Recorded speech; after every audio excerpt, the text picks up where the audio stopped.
ভাই আমি আর জীবনে বাংলাদেশ যাইতাম নাই। বাকি যতদিন বাঁচমু ও বিদেশে খাটাইলিমু, আর ও বিদেশের মাটিতেই যেন আমার দাফন করা হয়। আমার লাশটাও যেন বাংলাদেশ না যায়। কম বয়সে ফাস্টফুডের বয়স বাড়াইয়া বিদেশ আইসলাম ফ্যামিলিরে বালা রাখার লাগি। জীবনের 13টা বছর বিদেশ খাটাইলাম।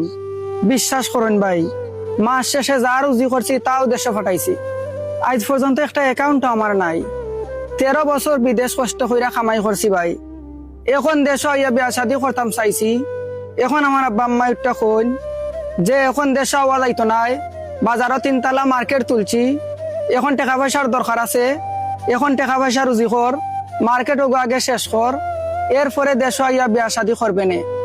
ভাই বয়স হয়ে গেছে 33, জীবনের যৌবন কাল বিদেশে খাটাই দিছি। ই যে মার্কেট তুলছন, ই মার্কেট এগু শেষ করতে আমার আরো 2-3 বছর লাগবো। বয়স হয়ে যাব আমার 35-36।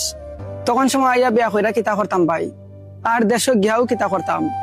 যৌবন কালে যদি বুঝা থেকে বাচ্চা থাকতে না পারলাম, যৌবনের আকাঙ্ক্ষা মিটাইতে না পারলাম, অন্তরে প্রশান্তি না পাইলাম, এটা টাকা পয়সা দিয়ে আমি কিতা করতাম ভাই।